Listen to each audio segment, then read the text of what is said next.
حضرت ابو شریح خویلد ابن عمرو خزاعی رضی اللہ تعالی عنہ سے روایت ہے کہ میں نے رسول اللہ صلی اللہ علیہ وسلم کو فرماتے ہوئے سنا کہ جو شخص اللہ اور یوم آخرت پر ایمان رکھتا ہے تو اسے مہمان کی عزت کرتے ہوئے اس کا حق ادا کرنا چاہیے۔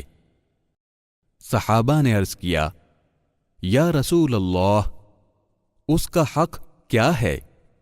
آپ صلی اللہ علیہ وسلم نے فرمایا، ایک دن اور رات، جبکہ مہمان نوازی 3 دن ہے، پس جو اس کے علاوہ ہو وہ صدقہ ہے۔ اسے امام بخاری اور امام مسلم نے